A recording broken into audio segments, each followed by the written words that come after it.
Welcome to Mindful Me. I'm your host, Dr. Marga, family medicine physician and life coach practicing medical wellness. This health and wellness show was born out of the needs I saw as a medical doctor. People are curious and are even demanding information and options on how to get healthier. And more importantly, how do we all improve our quality of life? And quality of life for me is simply, how do I feel good from moment to moment, minute to minute, hour to hour, day to day? It's my goal to highlight to you, our viewers at home, the knowledge and experience of various experts from both mainstream and complementary disciplines to inspire action in our communities in the areas of self-care and self-development, physically, mentally, and energetically. We are starting a new chapter, Mindful Me Masterpiece, focusing our community on the evolution of ourselves to the elevated version of ourselves. Today's guest is Laura Martel.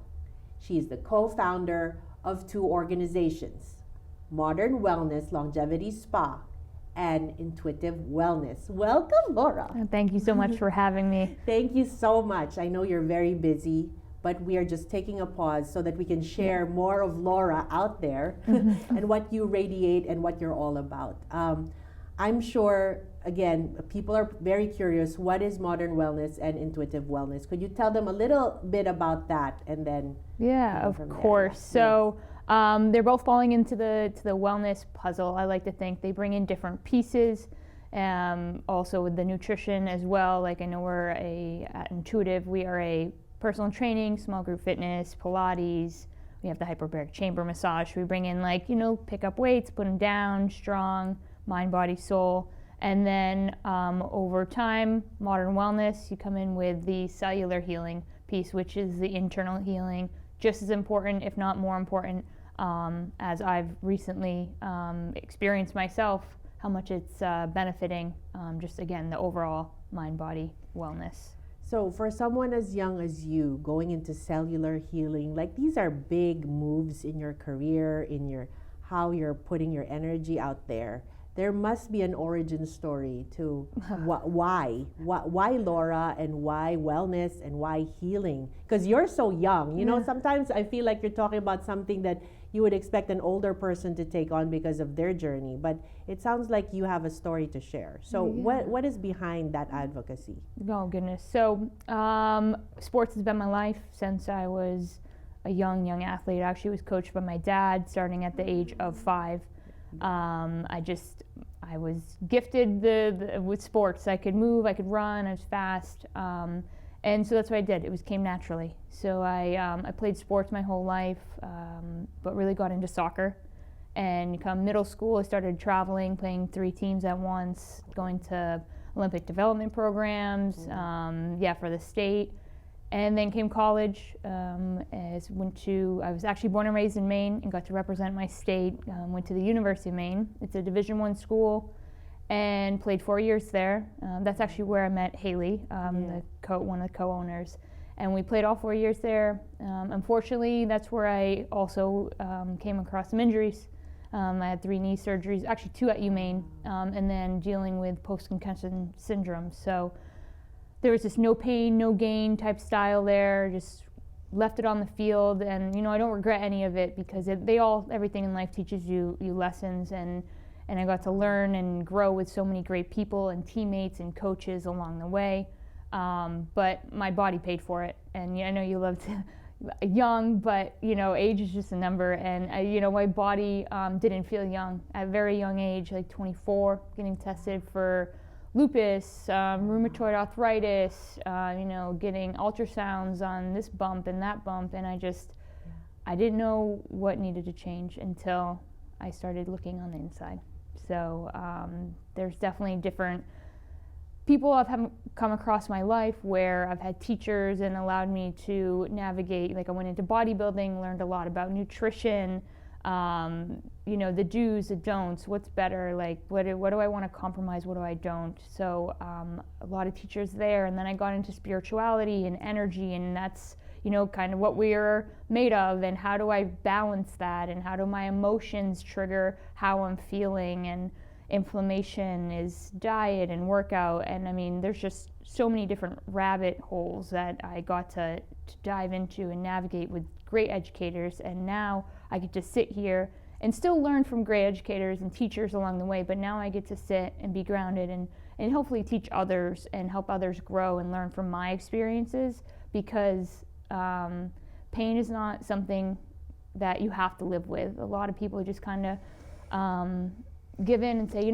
this is this headache, this is it, or this backache, and that's really not the answer. If we really navigate the central nervous system, like I'm still learning and continue to learn about this, but if we navigate that and can lower stress levels, because we all have stress, and actually 98% of the world lives in their parasympathetic nerves. They're fight or flight. They just want to run from a bear, but we're really not. So trying to drop people in, get them to relax, rest, and digest. It's just a super important part of living, and that I've got to experience in my own journey that has helped me just night and day become a different person, a better version of myself. So before we go farther, you're taking us through a full journey, and I really love it.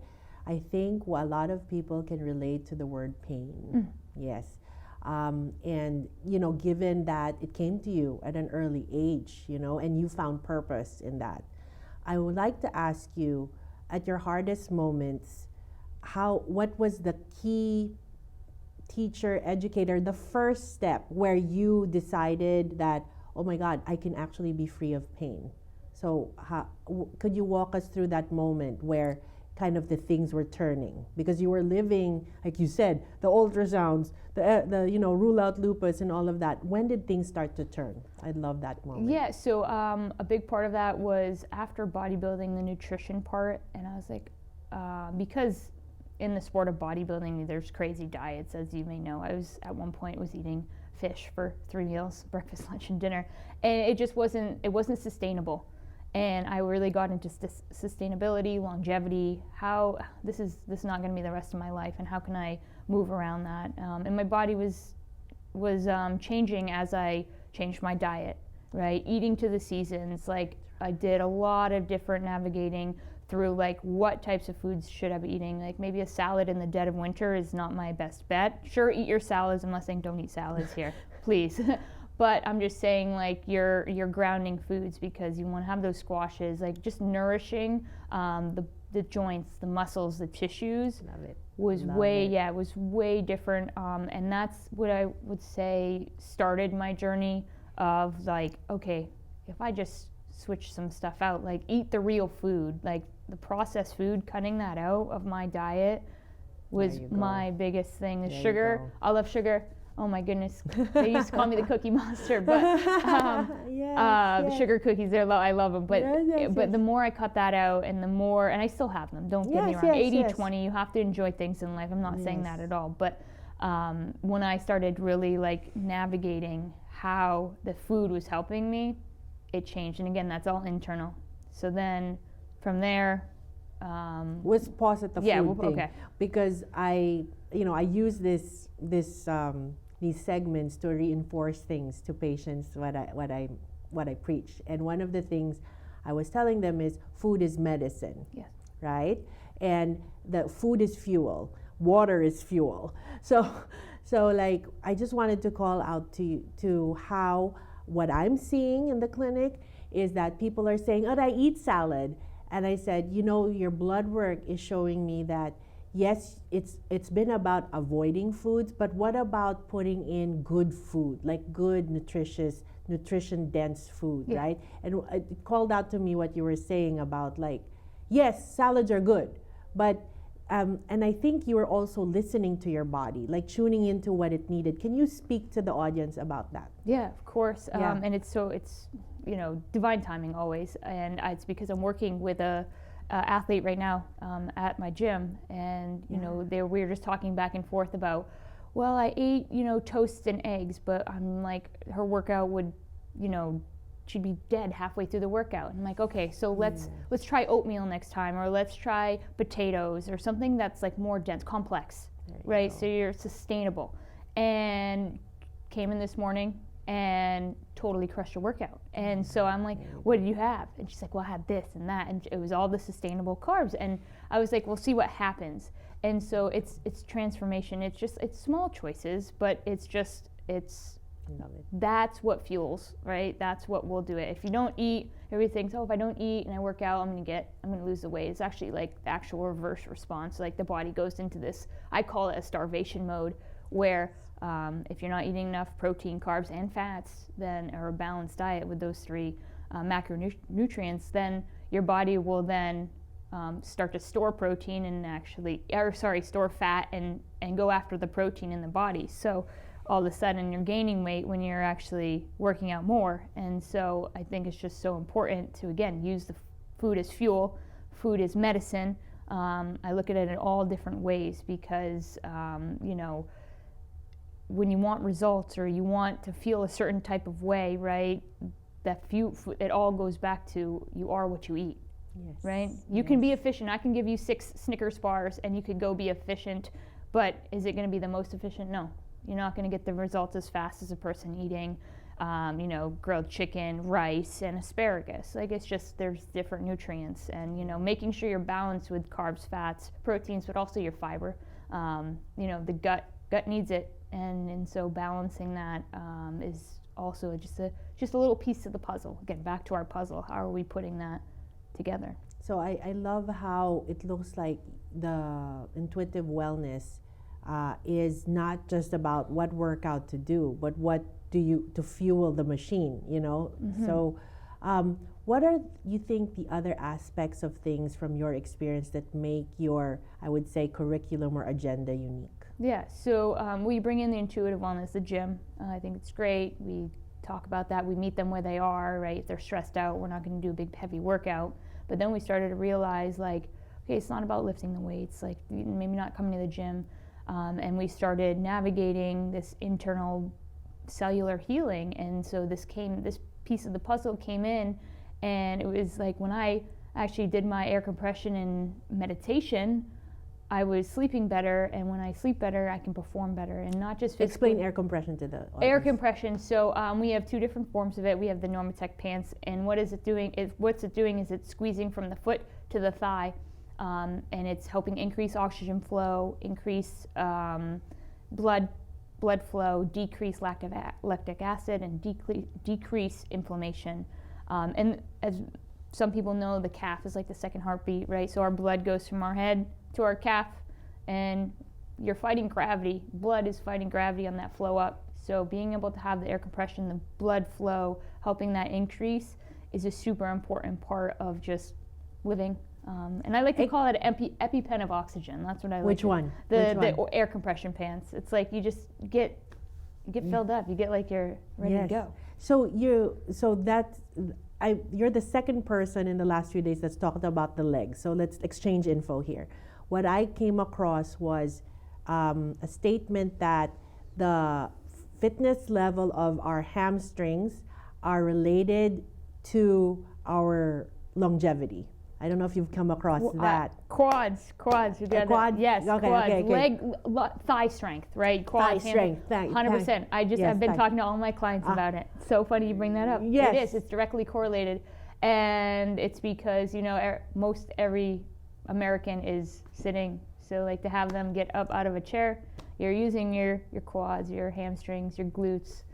It's like, the glutes are the powerhouse of the body. So. And then tell me again what you said about the calves. Yeah. Go ahead. So the calves, I call it like the second heartbeat, right? The calves, the blood's all going down to the toes, but then when it comes back up, the calf has a huge part in getting that blood back up the body. So it's important to, the Normatec pants with the air compression is, helping that happen, helping that blood flow, helping that oxygen increase. And so it's just, the body becomes more efficient by just recovering.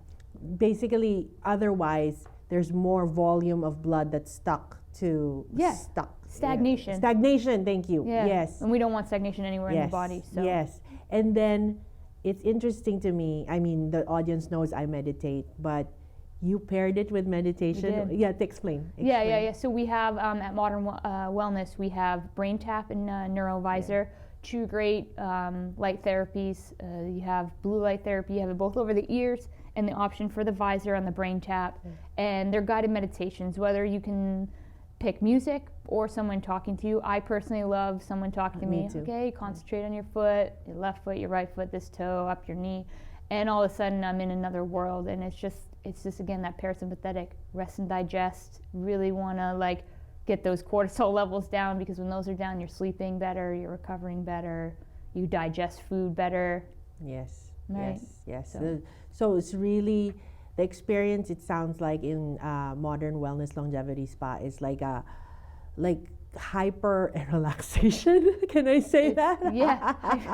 Hyper relaxation. Right. Yeah. Definitely. If you're excited for relaxation, yes. Like it's definitely a place where you're going to go and just meet yourself where you're at, right? And the intention is to go within, just be here with yourself, breathe, and experience like what you need to experience. And hopefully, you know, everybody needs some rest and relaxation. So you're going to get that. It's like I always say, when I used to nanny, I would blend the carrots and the veggies into the marinara sauce. Yes. And so it's kind of like we're doing that when people come in. They might just want to come in and use the steam room or the hot tub or the saunas or just the salt cave. But that's okay. You're still getting that healing. Because, you know, when you go into that cold water, I know you've been in it. 54 degrees and 42 degrees. It is cold, and you can't be anywhere else except for in that water. And you're focusing on your breath, right? The gut clenches, you release the gut, you release the joints, the tension, and you just breathe. And when you breathe, you're just present.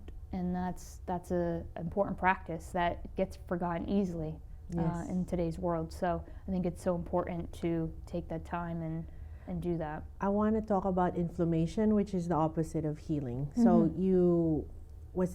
can you share all of your anti-inflammatory practices, recovery and so forth? Yeah, so I mean, this Modern Wellness is a huge part of that. We have the Flowpresso machine, which I love. I do in 6-week spouts, so I do it for 6 weeks. What do you mean? So Flowpresso is lymphatic drainage. Okay. Right, so reducing inflammation, helping with blood flow, increased blood flow. It helps cleanse. There's infrared heat in the suit, so we can heat up the lymphs and kind of move it. Because if your lymph nodes are inflamed, like you're going to be inflamed. You're not going to be moving and cleansing the way you should. So this suit actually has been a huge part of my inflammation reduction protocol, in the sense of like I just go. I actually do the Brain Tap with it as well. And I just let the suit do its thing. I put on my levels, and it cleanses me, and I'm super relaxed after. And it's just my joints feel better. It's just really, it's a great thing to add into the weekly regimen. I love it. So, I mean, like let's go to something that, you know, because not everybody will have access to your spaces. How did you start off before, you know, all of these, I would say, higher level activities of healing? How did you start off? Of course. Great question. Yes. So I did do the cold shower. So I would have my shower, and at the end, the last we'll say 10 to 30 seconds, up to 3 minutes. Again, you can take your shower.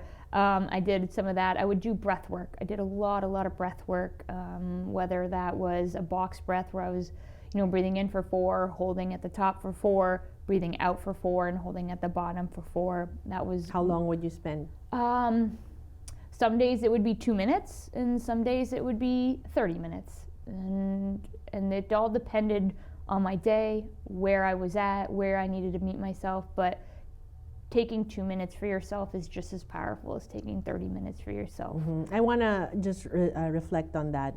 I think what modern life has threatens to take away from us, or has taken away from us, is not listening to our body.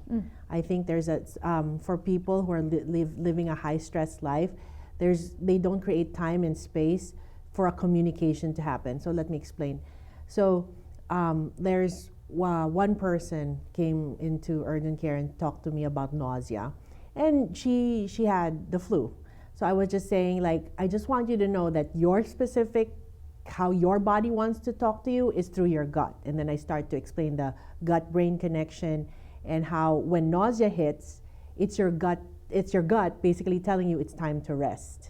Stop doing what you're doing. you know, so in this case, and it's not just you, I've listened, what I like about this show, I study patterns of successful people. And one thing that I'm hearing from you is there's really no formula every day. It's like knowing that, okay, my body is saying I need this, and I will give it to my body, whether it's 2 minutes or 30 minutes. And the fact that you even just listen, I think, is already a win. Yes. Because, and again, because I've met high stress people because of the kind of job I have, like that's the disconnect that I'm seeing, and which I'm trying to, with this TV show, wake up people to just, you know, and open pick up the phone, I would say, like, pick up on that call. So I appreciate you sharing that. And I do want to slow down on my favorite, which is contrast therapy, because you talked about cold showers. So for the education of our audience, can you just please share what contrast therapy is? Yeah, of course. So the contrast therapy, my favorite way to start. Actually, we don't want to skip over the salt, so we have to start. We can get it, but this because the salt, the inflammation. I like that. But the salt room, I always start in the salt room, 15-20 minutes, and then I go shower, and then I'm heading into my contrast. I love the steam.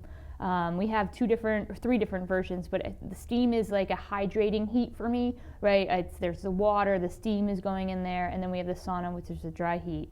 So with my contrast, I go from steam room to the cold plunge, and I'm going 2 or 3 minutes, depending on if I'm going once or twice that week, and then after that cold plunge, I'm dipping into the hot tub, get the chill out of my bones, because you know how cold that water is, and then I'm going into the sauna or back into steam. Again, if I'm going 3 rounds, probably it's steam, but if not, I'm going right into that sauna, because it has the infrared and the red light, again, with the red light with the inflammation reduction. And then the steam is just that dry heat. I can sit in there for 25-35 minutes and just feel really relaxed. Again, it helps the muscles just like kind of let go and not like melt. I like the word melt. Release the tension. Like you said, everybody's stressed out, and so the contrast is just the importance again. And then back in that cold water, can't really be anywhere else except for in that cold water. So the importance of that cold water, and you're getting the cold shock proteins, right? So the body's getting like stimulated, and then you're like, no, it's okay. So you're resettling just the nervous system, which is just, it's such an important practice. And so that's what that contrast will do for you. What do people tell you in terms of like measurable outcomes, or even why don't you just talk about yourself? When you were doing all of these practices, how do you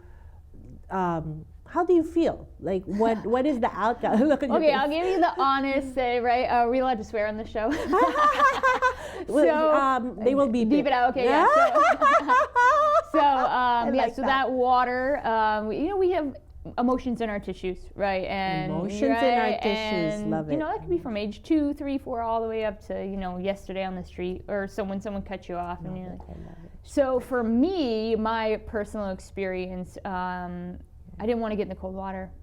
I was like, no, and that's 98% of people that come into the modern world. I was like, no, I don't think I'm going to skip, but don't skip it. It's the best thing. When everybody leaves, that's what they say. But when I got in that cold water, I put my body in, and all of a sudden I say, oh my God, I start swearing. I look at their faces.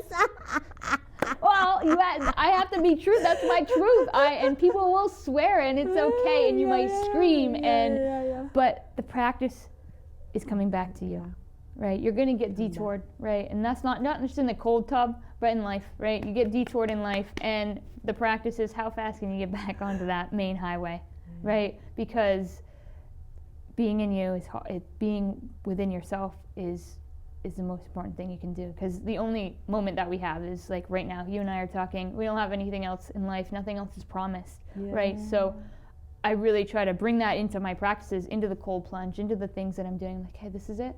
just gonna breathe. And I'm like, all right, I'm good. I am good. And I feel good. And when people, and not just myself, when people are doing this, that's the reactions we're getting. I'm good. Because you are good. That's right. Yes, right? Yes, and the yes. more they say that, because words are powerful, right? So the more they're saying that about themselves, the more we're saying it, more everybody's saying it. It's just good energy, right? It's good for the body. It's good for the mind, the soul, right? There you go. Because if you tell yourself, oh, I'm weak, I can't do this, like, what? No, I'm not doing that. We don't say that. Yeah. I want you to close up with pretend you're talking to somebody who is, in pain right now. They're in real pain, Mm-hmm. and they're devoid of a solution at this moment. And knowing your story today, knowing, concussions, surgeries, that's all you need to hear. In your 20s, and look at you now, Mm-hmm. advocating, teaching, championing, molding the next generation of athletes, right? Yes. So talk to that person who's beginning their journey. If you could talk to them, have a heart to heart right now. Of course. Yes. I think that pausing yourself. I think the importance of pausing, taking that deep breath, right? Affirming yourself. I will say that I started looking in a mirror and saying, I'm good, you're good, and tell yourself that and start to believe it, because the first person you need in your corner is you, right? And so if you're in your corner, you're telling yourself, I can do this, right? That's your first step. After you say you can do this, then let's start doing it, right? And that's starting with that minute meditation or that minute of breathing. You don't have to sit and like you can just stand, you can walk, but you're going to just be silent and you're going to breathe. So start your morning telling yourself how great you are. Go ahead and breathe, and then go into that diet, right? We're going to go look at, okay, what can I change? What can I shift, right? Don't do it all at once, because you're going to overwhelm yourself and you're going to fail, and then you're going to eat all the things that you want to eat and that aren't probably the best for you. So look at your diet, look at breakfast, right? Look at your breakfast. That's how you're starting your day. And if you don't like breakfast, you're not hungry at breakfast, that's okay, right? Your first meal of the day, wherever that first meal is going to be, right? Properly fuel yourself, get that protein, get the good fats, and balance yourself that way. And there's generalized information there. Like I always tell people starting out, 30, 30, 30. Get your 30 grams of protein, 30 minutes of walking, right? And 30 minutes of meditation something. And water, drink your water. Yes. And so start there, right? And see how that goes. And then sleeping, making sure that you're just getting a balanced sleep. Don't sleep 4 hours. Find your 6 to 8 hours. And I say 6, I don't even mean 6, I mean 8. I love it. So yes, it's really 8. And just meet yourself where you are. Be proud of yourself. And days, you're not going to have every day be perfect.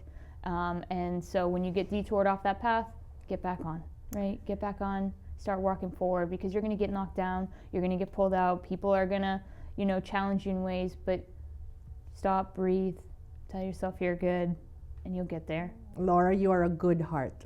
Those people, please bring out your pens and remember everything Laura said.